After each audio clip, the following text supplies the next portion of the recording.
بات شروع کرنے سے پہلے یہ غلط فہمی لوگوں کے اندر پائی جاتی ہے، اس کو دور کرنا ضروری ہے۔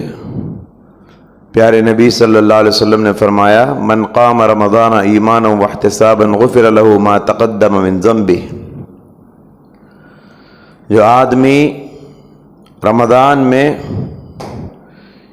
ایمان اور ثواب کی نیت سے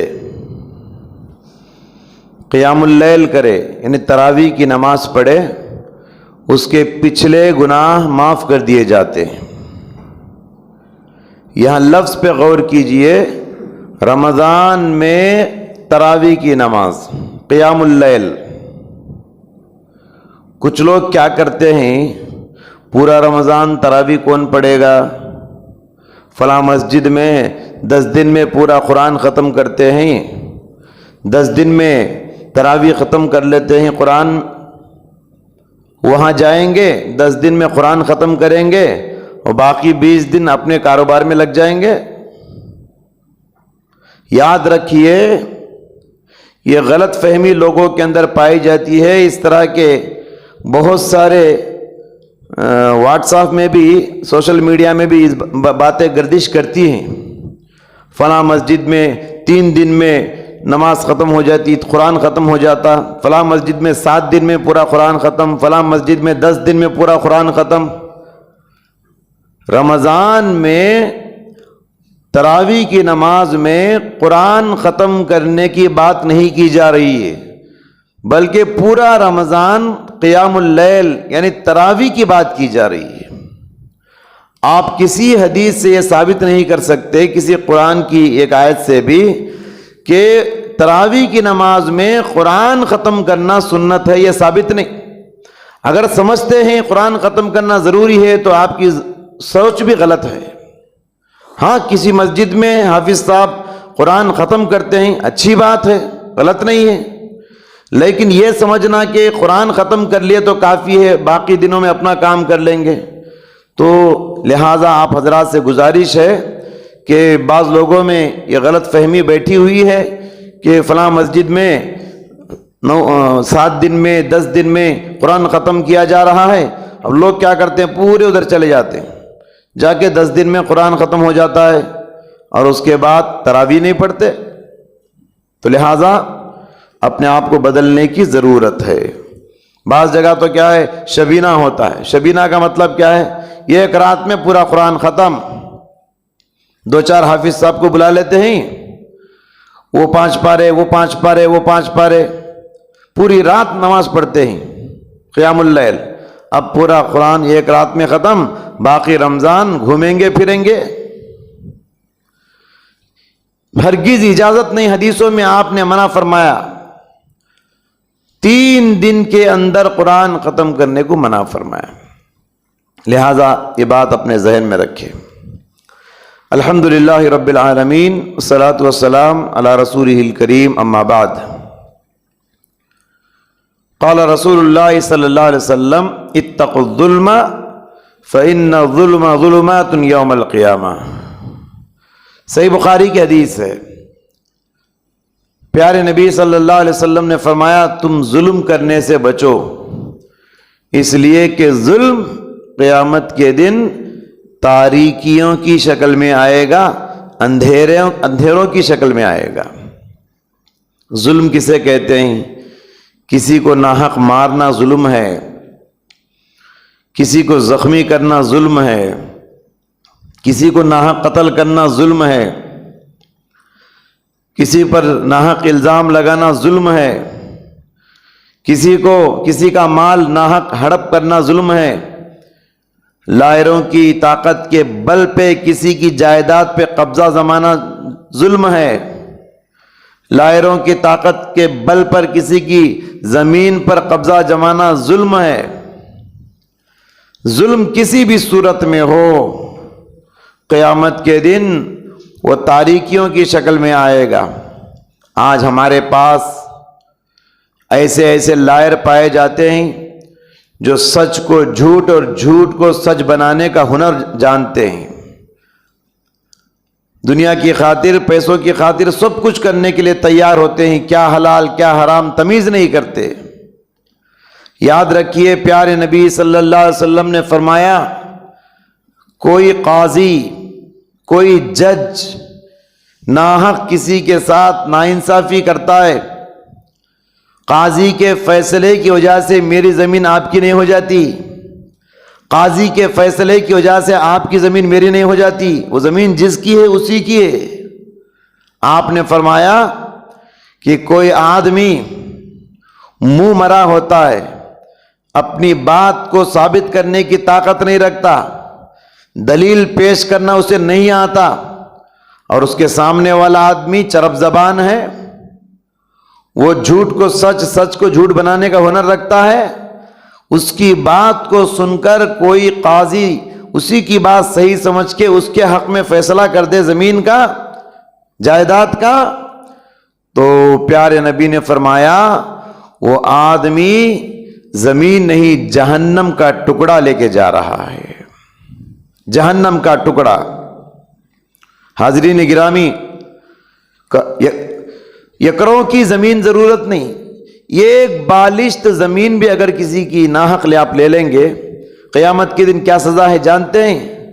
من ظلم من الارض شبرا طوقہ اللہ من 7 ارضین، کسی کی ایک بالشت زمین بھی ناحق کسی کی لے لیتا ہے ظلم کر کے، قیامت کے دن اللہ اس کی گردن میں 7 زمینوں کا طوق ڈالے گا۔ یہ ایک بڑا پتھر گردن میں لٹکا دیا جائے کتنی تکلیف ہوتی ہے، 7 زمینوں کو اللہ طوق بنا کے اس کے گلے میں لٹکائے گا۔ یہ ظلم کا نتیجہ ہے۔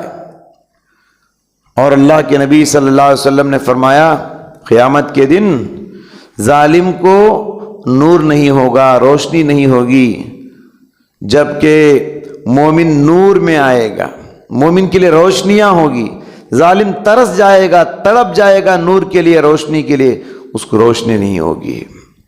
اسی لیے اللہ کے نبی صلی اللہ علیہ وسلم نے فرمایا کہ اللہ تعالیٰ کو انصاف بڑا پسند ہے، اللہ کو ظلم بہت ناپسند ہے، اللہ کو انصاف بہت پسند ہے۔ فرمایا المقسطین علی منابر من نور عن یمین الرحمن، انصاف کرنے والے قیامت کے دن نور کے ممبروں پہ کھڑے ہوں گے یا بیٹھیں گے، نور کے ممبروں پر ہوں گے، رحمان کے رائٹ سائڈ میں، اللہ کے رائٹ سائڈ میں نور کے ممبروں پہ اللہ بٹھائے گا۔ کس کو؟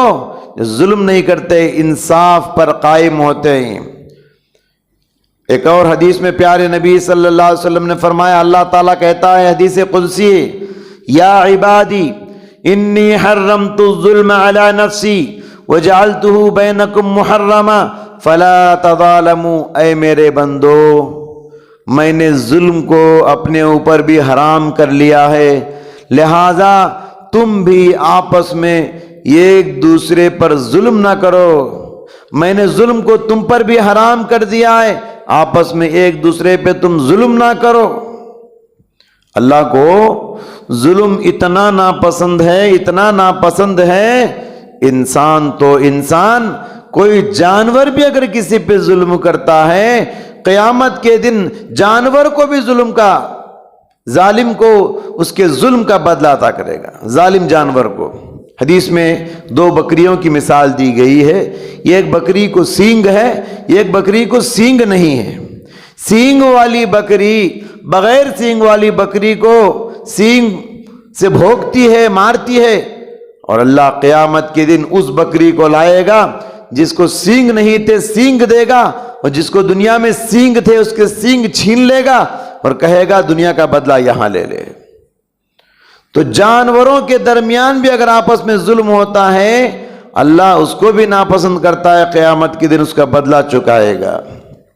اسی لیے جب بھی ہم گھر سے باہر نکلتے ہیں تو گھر سے باہر نکلنے کی جو دعائیں ہمیں سکھائی گئی، اس میں سے ایک دعا یہ بھی جس میں ظلم نہ کرنے کا ذکر ہے، اللہم انی اعوذ بک ان اضل او اضل او ازل او ازل او اظلم او اظلم او اجهل او یجهل علی.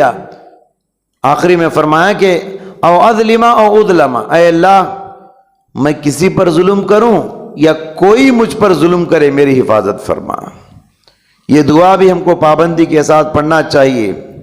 اور یہ بات یاد رہے، ظالم کتنا بھی بڑا طاقتور ہو کمزور ہے، اور مظلوم کتنا بھی کمزور ہو طاقتور ہے. کیوں؟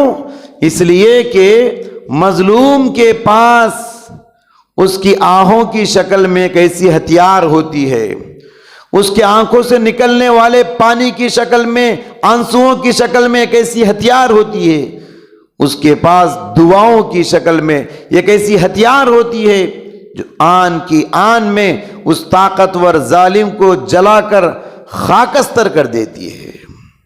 تو مظلوم کمزور نہیں ہوتا. کسی کو تم اس لیے ستاتے ہو کہ اس کو کوئی رشتہ دار نہیں، کسی کو تم اس لیے ستاتے ہو کہ اس کے منہ میں زبان نہیں، کسی کو تم اس لیے ستاتے ہو کہ اس کے پاس مین پاور نہیں، پیسے کا طاقت نہیں، کچھ نہیں. یاد رکھیے وہ کمزور رہ کر بھی آپ سے بڑھ کر طاقت رکھتا ہے. دعاؤں کی شکل میں، آہوں کی شکل میں اس کے پاس بہت بڑی ہتھیار ہوتی ہے. اللہ کے نبی صلی اللہ علیہ وسلم نے حضرت معاذ بن جبل کو جب یمن کا گورنر بنایا، یمن کو روانہ کرتے وقت پیارے نبی نے فرمایا اتقی دعوت المظلوم، اے معاذ یاد رکھنا مظلوم کی بد دعا سے بچو، مظلوم کی بد دعا سے بچو. فَإِنَّهُ لَيْسَ بَيْنَهُ وَبَيْنَ اللَّهِ حجاب، اس لیے کہ اللہ اور مظلوم کے درمیان کوئی آڑ نہیں ہے.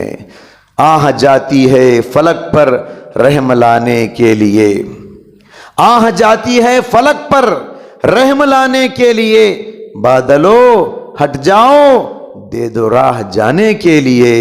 لہذا یاد رکھیے ظالم کا ہاتھ پکڑنے کی کوشش کیجئے، ظالم کو ظلم سے روکنے کی کوشش کیجئے، لیکن کبھی ظالم کو سپورٹ نہ کیجئے، ظالم کی مدد نہ کیجئے، ورنہ کیا ہوگا؟